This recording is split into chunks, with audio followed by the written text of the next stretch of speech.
क्या हाल है दोस्तों। आज हम एक ऐसी रोमांचक कहानी की दुनिया में कदम रखने वाले हैं जो आपको अपनी सीट से हिलने नहीं देगी, जो प्यार, धोखे और एक ऐसे खूंखार कातिल के इर्द गिर्द घूमती है जिसका नाम सुनकर लोगों की रूह कांप जाती है। ये कातिल वैलेंटाइन डे के खूबसूरत मौके को खूनी मंजर में बदल देता है। इस कहानी में कई रहस्य हैं, अप्रत्याशित मोड़ हैं और ऐसे पल हैं जो आपके दिल की धड़कनों को बढ़ा देंगे। तो चलिए इस खौफनाक और दिल को छू लेने वाले सफर पर मेरे साथ जुड़िए, जहां प्यार और खतरा एक साथ पनपते हैं और हर कदम पर एक नया राज खुलता है। आज की हमारी कहानी के केंद्र में है एक आम लड़की जो एक असाधारण स्थिति में फंस जाती है और उसे अपने जीवन के सबसे बड़े खतरे का सामना करना पड़ता है। कहानी की शुरुआत में हम देखते हैं पिछले कुछ सालों से द हार्ट आइज किलर या शॉर्ट में HEK के नाम से जाना जाने वाला एक कातिल पूरे संयुक्त राज्य अमेरिका के अलग अलग शहरों में आतंक फैला रहा था। उसका निशाना थे प्यार करने वाले जोड़े और वो अपनी खूनी वारदातों को अंजाम देने के लिए वैलेंटाइन डे का दिन चुनता था। इस साल HEK ने अपनी अगली चाल के लिए सियाटल शहर को चुना। शहर में दहशत तब फैल गई जब पहले एक वाइनरी में एक जोड़े की निर्मम हत्या हुई और फिर कुछ समय बाद एक स्पा में एक और जोड़े को मौत के घाट उतार दिया गया। वाइनरी में हुए अपराध स्थल पर जांच कर रहे अधिकारियों को एक महत्वपूर्ण सुराग मिला, एक शादी की अंगूठी जिस पर JS अक्षर खुदे हुए थे। ये एक ऐसा सुराग था जो कहानी में आगे चलकर कई परतें खोलेगा। शहर के लोग सहमे हुए थे और पुलिस इस रहस्यमयी किलर को पकड़ने के लिए पूरी ताकत लगा रही थी। हमारी कहानी की नायिका एली मक्याबे एक प्रतिभाशाली पिच डिजाइनर है जो एक ज्वेलरी कंपनी में काम करती है। हाल ही में उसका अपने प्रेमी कॉलिन से ब्रेकअप हो गया था और वो इस दर्द से उबरने की कोशिश कर रही थी। एली ने अपनी कंपनी के लिए एक विज्ञापन लिखा था जिसमें उन जोड़ों को दिखाया गया था जिनका हाल ही में ब्रेकअप हुआ था, लेकिन हाल की भयानक हत्याओं के मद्देनजर इस विज्ञापन को असंवेदनशील और आक्रामक माना गया। एली को उसकी बॉस क्रिस्टल ने तुरंत एक परामर्श विज्ञापनदाता जे सिमन्स के साथ काम करने का आदेश दिया। ये एक दिलचस्प संयोग था क्योंकि एली पहले एक कॉफ़ी शॉप में जे से मिल चुकी थी जहां उनके बीच हल्की फुल्की बातचीत हुई थी। जे ने एली को सुझाव दिया कि उन्हें रात के खाने पर मिलना चाहिए ताकि वे एक दूसरे को बेहतर तरीके से जान सके और अपने काम के लिए प्रेरणा पा सके। एली की उत्साही और हमेशा सपोर्ट करने वाली दोस्त मोनिका ने उसे रात के खाने के लिए एक शानदार पोशाक चुनने में मदद की। एली और जे एक खूबसूरत रेस्टोरेंट में मिले, लेकिन उनकी मुलाकात थोड़ी अजीब रही। प्यार और रिश्तों को लेकर उनके विचारों में काफ़ी मतभेद थे और एली ने जे से कुछ तीखे सवाल किए। उनकी बातचीत जल्दी ही हल्की फुल्की बहस में बदल गई और जे एली के सवालों और विचारों से चिढ़कर गुस्से में वहाँ से चला गया। एली को अपनी गलती का एहसास हुआ और वो उसके पीछे भागी। ठीक उसी समय एली ने अपने एक्स बॉयफ्रेंड कॉलिन को अपनी नई गर्लफ्रेंड सिएना के साथ रेस्टोरेंट में आते हुए देखा। कॉलिन को सिएना के साथ देखकर एली ने अचानक जे को किस कर लिया, शायद उसे जलाने के लिए या अपनी भावनाओं को छिपाने के लिए। लेकिन उन्हें इस बात का कोई अंदाजा नहीं था कि दूर से द हार्ट आइज किलर उनकी हर हरकत पर अपनी पैनी नजर रख रहा था। उसके दिल में क्या चल रहा था ये कोई नहीं जानता था। इस घटना के बाद एली और जे ने अपने मतभेदों को सुलझा लिया और एली के अपार्टमेंट के लिए कैब ली। अपार्टमेंट पहुंचने पर एली को एहसास हुआ कि वो अपनी चाबियां अंदर ही भूल गई है। जे ने उसकी मदद करने की पेशकश की और खिड़की तोड़कर अंदर घुसने की कोशिश की। इस प्रक्रिया में उसके हाथ में चोट लग गई। एली ने जे के घाव पर मरहम लगाने के लिए उसे अपने अपार्टमेंट में ऊपर बुलाया। वे दोनों एक दूसरे के करीब आ रहे थे, लेकिन उन्हें जरा भी अंदाजा नहीं था कि खतरा उनके ठीक दरवाजे पर खड़ा है। अचानक द हार्ट आइज किलर ने अपने कैब ड्राइवर पर हमला कर उसे मार डाला। अब उसका नया निशाना एली और जे थे। किलर ने उनका पीछा करना शुरू कर दिया, जिससे वे अपनी जान बचाने के लिए भागे। जे किसी तरह वहां से बच निकला, लेकिन एली किलर से बचते हुए मदद के लिए भागती रही। उसने आखिरकार 911 पर कॉल करके पुलिस को सूचना दी। जासूस ज़ीक हॉब्स और जीन शॉ घटनास्थल पर पहुंचे और जे को हत्याओं के लिए गिरफ्तार कर लिया। किलर का मुखौट और हथियार जे के पास से बरामद हुए थे, जिससे उस पर शक और गहरा हो गया। पुलिस स्टेशन में हॉब्स और शॉ ने जे को बताया कि वाइनरी में मिली शादी की अंगूठी पर खुदे JS अक्षर उसके शुरुआती नाम से मेल खाते हैं।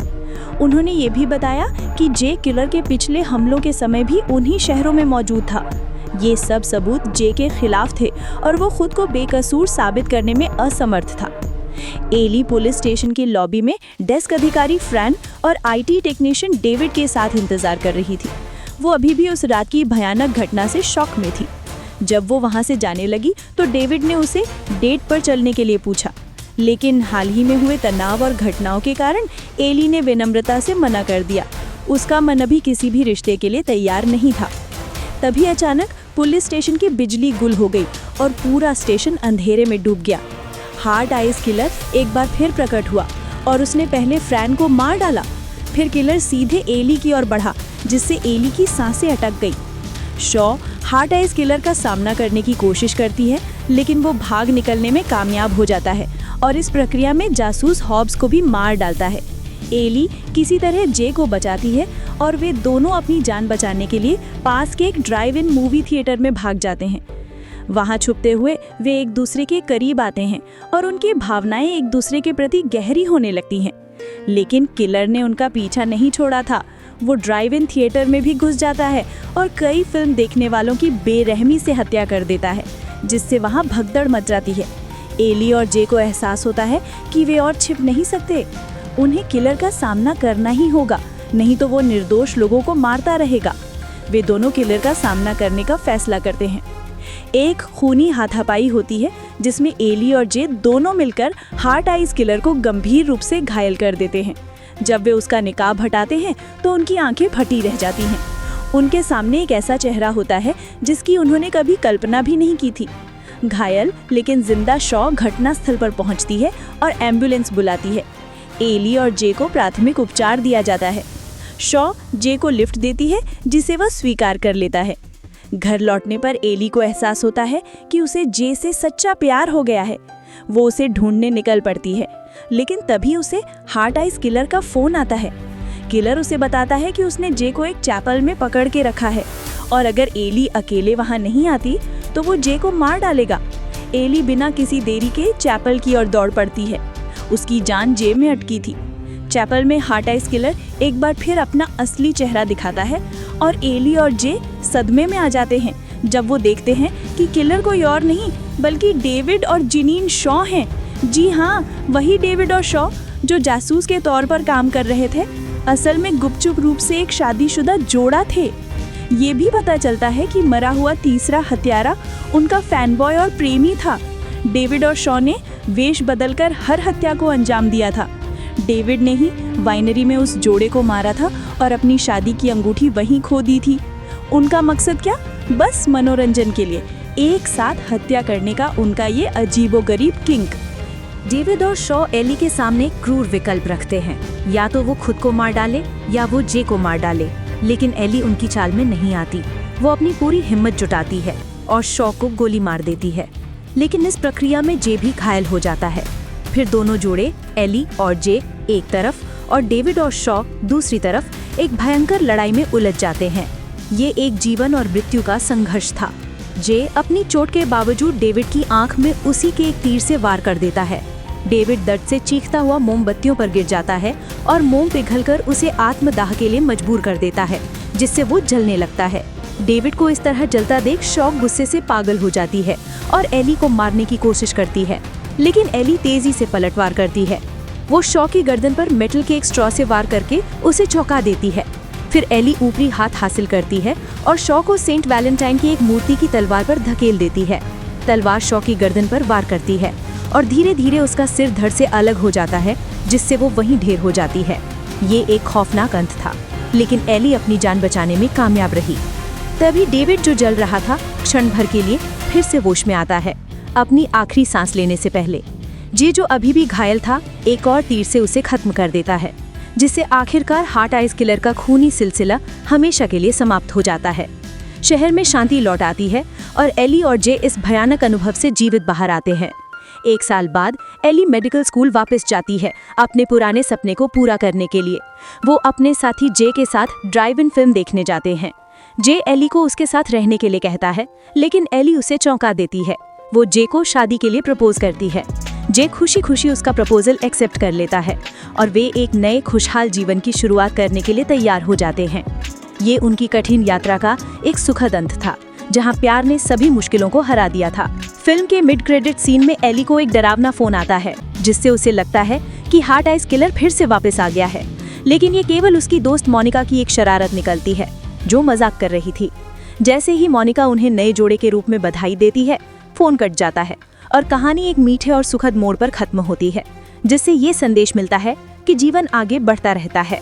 तो दोस्तों, ये थी कहानी जिसमें प्यार की गहराइयों और धोखे की अंधेरी गलियों का एक शानदार मिश्रण देखने को मिला। हमने देखा कि कैसे एली और जे ने एक खूंखार किलर का सामना किया और अपने प्यार को बचाया। हमें सिखाती है कि जीवन में कितनी भी भयानक परिस्थितियां क्यों ना आए, सच्चा प्यार और अदम्य साहस हमें हर चुनौती का सामना करने की शक्ति देते हैं। हमें ये भी पता चला कि कभी कभी सबसे खतरनाक दुश्मन वही होते हैं जिन पर हम सबसे ज्यादा भरोसा करते हैं। अगर आपको हमारा ये डिटेल्ड एक्सप्लेनेशन पसंद आया हो तो इस वीडियो को लाइक दें, अपने दोस्तों के साथ शेयर करें, कमेंट्स करें और हाँ, हमारे चैनल मूवी हिट एक्सप्लेन को सब्सक्राइब करना बिल्कुल मत भूलिएगा। मिलते हैं अगली वीडियो में अलग कहानी के साथ।